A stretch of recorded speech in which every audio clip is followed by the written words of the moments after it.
கணக்கன்பட்டி ஐயா சர்க்குரு சாமியை தரிசிக்க போகணும்னு நினைக்கிறீங்களா? அப்போ இந்த வீடியோ உங்களுக்கு தாங்க. ஸோ நான் பௌர்ணமி அன்னைக்கு கணக்கன்பட்டி ஊருக்கு போயிருந்தேன். ஸோ அந்த வீடியோ தான் இது முழுக்க முழுக்க கணக்கன்பட்டி சத்குரு ஐயாவோட முழு தகவலாக இருக்கும். வீடியோவை பாருங்கள்.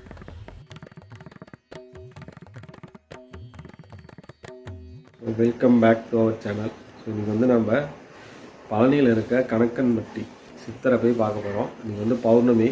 ஸோ இன்றைக்கி தான் டைம் கிடச்சிருக்கு. ஸோ அதனால் இன்றைக்கி போய் பார்க்க போகிறோம். ஸோ இந்த வீடியோவில் நான் சேலத்துலேருந்து பழனி கணக்கம்பட்டியெலாம் எப்படி போனேன் அப்படிங்கிறத இந்த வீடியோவில் எக்ஸ்பிளைன் பண்ணுறேன். So welcome to our channel archer looks. So நம்ம ஈரோடு வந்துவிட்டோம். ஈரோட்டிலேருந்து இங்கேருந்து இப்போ பழனி பஸ் ஏறணும். ஸோ ஸ்ட்ரெயிட் பஸ் இருக்குன்னு சொல்லிட்டு இருந்தாங்க. ஸ்ட்ரெயிட் பஸ் இருக்கான்னு பார்க்கணும் கணக்கம்பட்டி போகிறதுக்கு. இல்லைனா பழனி போய்ட்டு அப்புறம் அங்கேருந்து கணக்கம்பட்டி போகிறதுக்கு பஸ் மாறி போகணும். ஸோ இங்கேருந்து பழனிக்கு டிக்கெட் எவ்வளோங்கிறது நான் டீட்டெயில்ஸ் சொல்கிறேன்.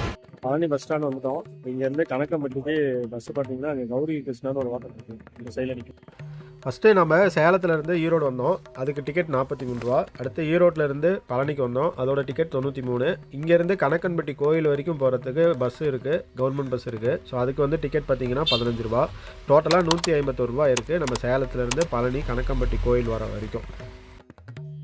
காலையில் நான் கிளம்பும் போது சேலம் புது பஸ் ஸ்டாண்டுக்கு ஆப்போசிட்டில் இருக்க ஓம் சரவண பவன் அந்த ஹோட்டலில் தான் சாப்பிட்டேன். செம டேஸ்ட்டாக இருந்தது. ஒரு சூப்பரான காலையில் டிஃபன் இங்கே தான் சாப்பிட்டேன். சத்குரு கோயில் போகிறதுக்கு நீங்கள் பஸ்ஸு இறங்கியும் போக வேணாங்க. அந்த நீங்கள் இறங்குற பஸ் ஸ்டாண்டு மெயின் பஸ் ஸ்டாண்ட்லேயே தான் இருக்குது. பழனி பஸ் ஸ்டாண்ட்லேயே பார்த்தீங்கன்னா சத்குரு கோயில்னு சொல்லி கௌரி கிருஷ்ணான்னு ஹோட்டல் இருக்கும். அங்கே பஸ் ஸ்டாண்டுக்குள்ளேயே அந்த ஹோட்டல் பக்கத்துலேயே தான் அந்த பஸ்லாம் நிறுத்திருக்காங்க. பஸ் ஸ்டாண்டுக்கு வெளியில் எங்கேயும் போக வேண்டியதில்லை. ஸோ பஸ்ஸு நானும் ஏறிட்டேன். நான் இன்றைக்கி பௌர்ணமி அன்றைக்கி போனதுனால கூட்டம் நல்ல கூட்டமாகவே இருந்தது. இங்கே பஸ் ஏறுறதுக்கு நீங்கள் பஸ் ஸ்டாண்ட் விட்டு வெளியில் எங்கேயும் போக வேணாம். பஸ் ஸ்டாண்டுக்குள்ளேயே தான் பஸ் நிற்குது. ஸோ வாங்க அடுத்து நம்ம சத்குரு ஐயாவை தரிசிக்கிறதுக்கு போகலாம். சரியாக பழனியிலேருந்து கிழக்கு பக்கமாக ஒரு 10லேருந்து ஒரு 12 கிலோமீட்டர் வரும். ஒரு 1/4 மணி நேரம் 20 நிமிஷம் ஆகுது இந்த இடம் போகிறதுக்கு. சுற்றிலும் பார்த்திங்கன்னா அந்த மலையோட இயற்கையான காட்சிக்கு நடுவில் தான் சத்குரு ஐயாவோட ஜீவசமாதி அமைஞ்சிருக்கு. இந்த இடம் தான் கணக்கன்பட்டி. இந்த இடத்துலேருந்து ரைட் சைடு உள்ளே வரணும். ஸோ உள்ளே அங்கேருந்து பார்த்திங்கன்னா மெயின் ரோட்லேருந்து ஒரு 2 கிலோமீட்டர் வரும். ஸோ அதுக்கு பஸ்ஸில் இந்த மாதிரி டைரெக்ட் பஸ்ஸாக வந்துட்டிங்கன்னா சத்குரு கோயிலுக்கே அங்கே இறக்கி விட்ருவாங்க.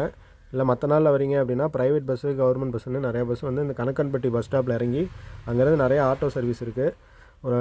அந்த ஆட்டோவில் ஏறி அங்கே கோயில் வர வரைக்கும் வந்துடலாம். இந்த போகிற வழி எல்லாமே போர்டு வச்சுருக்காங்க. கணக்கன்பட்டி சத்குரு ஐயாவோட ஜீவசமாதி இருக்க இடம் போகும் வழி அப்படின்னு. ஸோ ரொம்ப தூரம், அதாவது நீங்கள் கிளம்பி வரணும் அப்படின்னா மெயினாக பழனி வந்துடுங்க. பழனியிலேருந்து இந்த மாதிரி பஸ் சர்வீஸில் எடுத்திங்கன்னா நீட்டாக வந்துடலாம். அதில் காரில் வரீங்கனாலும் கார், பைக்கில் எது வந்தாலும் அங்கே பார்க்கிங் வசதி அவ்வளோ பிரம்மாண்டமான பெரிய பார்க்கிங் வசதியெல்லாம் இருக்குது. ஸோ அதுவும் இந்த வீடியோவில் காட்டியிருக்கேன்.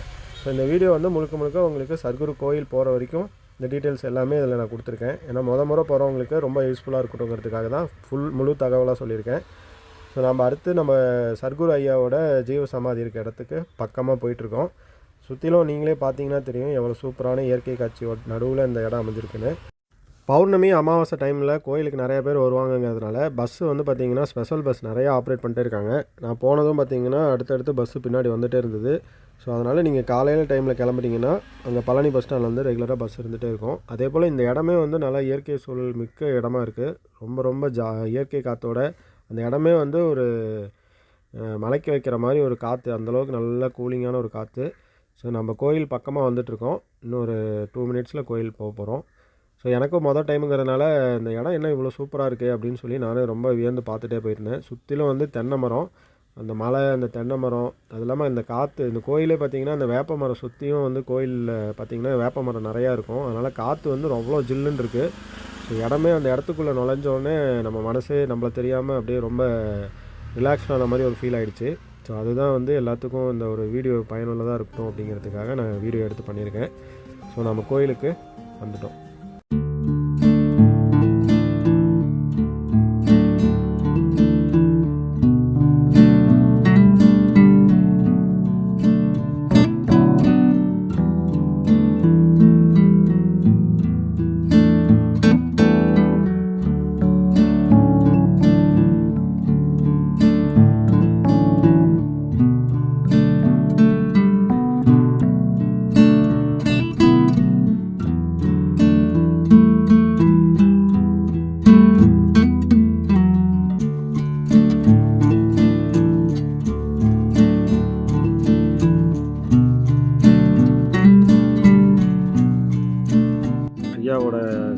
ஜீவ சமாதிக்கு வந்திருக்கோம்.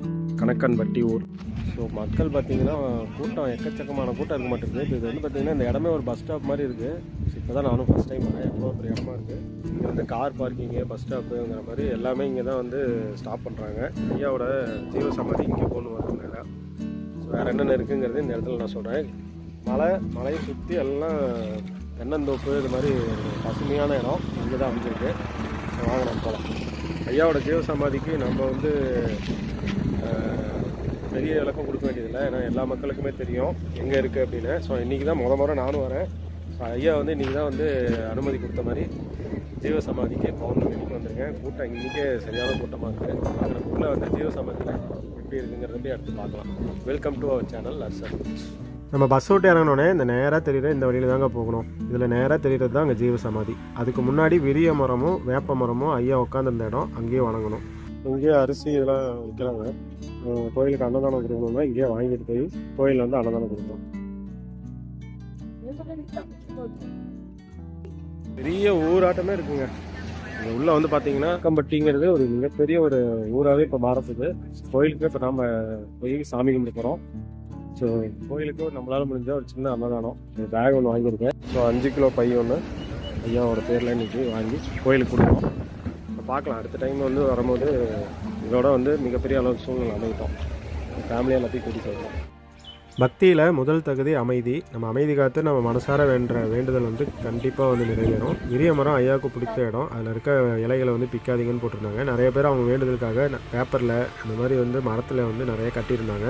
அது வந்து அவங்களோட குறைகள் வந்து சீக்கிரம் நிவர்த்தி ஆகுங்கிறது நம்பிக்கை. அதே போல் அந்த கல்லை வந்து நிறையா அடுக்கி வச்சுருந்தாங்க. அந்த மாதிரி இருக்கும்போது புதுசாக வீடு கட்ட முடியும் அப்படிங்கிறதும் நம்பிக்கை.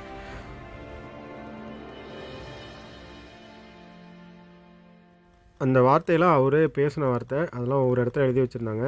இது வந்து ஐயா போன வண்டியாட்டிருக்கு. அந்த வண்டியும் அவங்க வச்சுருந்தாங்க. கிணறுக்கு பக்கத்துலேயே குடியில் இருக்குது. அவர் இருந்த இடம். அதில் வந்து அவர் உட்காந்து இந்த சேரு, படுத்து இந்த பெட்டு எல்லாம் வச்சுருக்காங்க பார்க்குறதுக்கு. சர்க்குரு ஐயாவோட கோயில் நடை திறப்பு, அப்புறம் அமாவாசை பௌர்ணமி டைமில் நடக்கிற பூஜையை பற்றி விவரம். நம்ம விரிய மரத்திட்ட சுற்றிட்டு வரும்போது அதில் வந்து நம்ம வேண்டுதலை அந்த விரிய மரத்தில் கட்டிட்டு வந்தோம் அப்படின்னா அது நடக்கும் அப்படிங்கிறது நம்பிக்கை. அப்புறம் சர்க்குரு குடில்னு இருக்குது. அது பக்கத்துலேயே அந்த பெரிய கிணறு இருக்குது. சர்க்குரு குடியில் என்னென்னா அவர் உபயோகப்படுத்தின பொருள் எல்லாமே வச்சுருக்காங்க. அப்புறம் அவரோட ஃபோட்டோ நிறையா இருக்குது. அதுவும் வந்து வெளியில் ஒரு இடத்துல கும்பிட்டு வெளியில் வரலாம். அடுத்து ஐயா உட்காந்துருந்த மரம் அப்படின்னு சொல்லி இந்த மரத்தை காட்டியிருக்காங்க. ஸோ அங்கேயும் வந்து போய் தரிசிக்க போகணும். மொத்தத்தில் கோயில் நிர்வாகத்தை சார்பில் மக்களுக்கு நல்லபடியாக வந்து சாமி கும்பிட்டு அன்னதானம் சாப்பிட்ற வரைக்கும் எல்லா விதமான சிறப்பு ஏற்பாடுகளும் செஞ்சுருக்காங்க. ஸோ பார்க்குறதுக்கு ரொம்ப ரொம்ப சந்தோஷமாக இருக்குது.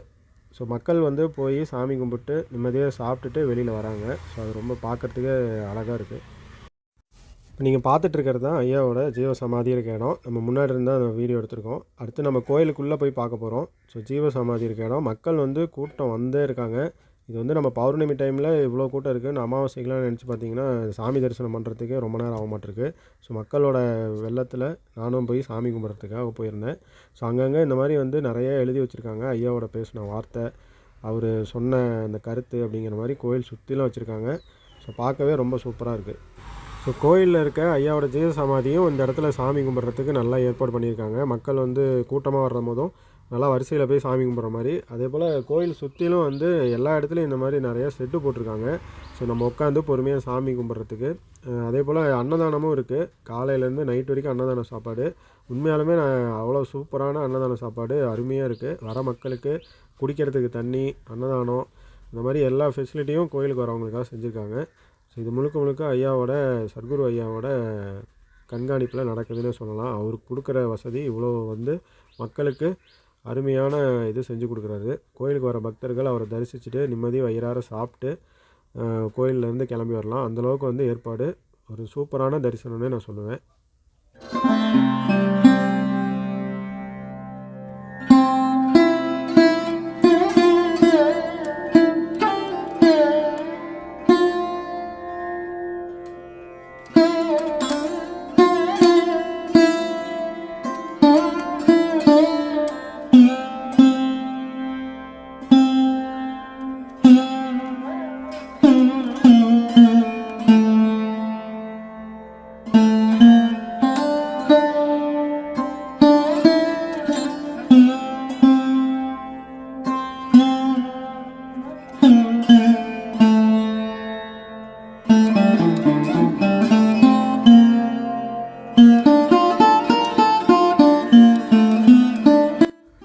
மக்கள் நம்ம இந்த மாதிரி கோயில் சுற்றிலும் வந்து சாமி தரிசித்து வர்றதுக்கு இந்த மாதிரி சுற்றிட்டு வரலாம்.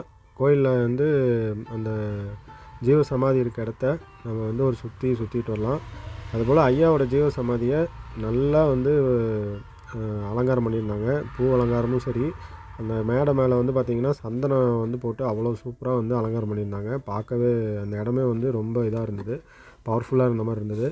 ஸோ மக்கள் வந்து ஒவ்வொருத்தரும் அவங்களோட வேண்டுதலை அவர்கிட்ட சொல்லிகிட்டு இருந்தாங்க. ஸோ நானும் நல்லா வேண்டிகிட்டு அங்கேருந்து வந்தேன். ஸோ நீங்களும் நல்லா வேண்டிக்கிங்க, உங்களோட எண்ணங்களும் சீக்கிரம் நிறைவேறும் ஐயாவோட அருளால். அன்னதானம் காலையில் 7 மணிலேருந்து நைட்டு 10 மணி வரைக்கும் போடுறாங்க. ஸோ இதுதான் அன்னதானம் கூடத்துக்கு போகிற வழி.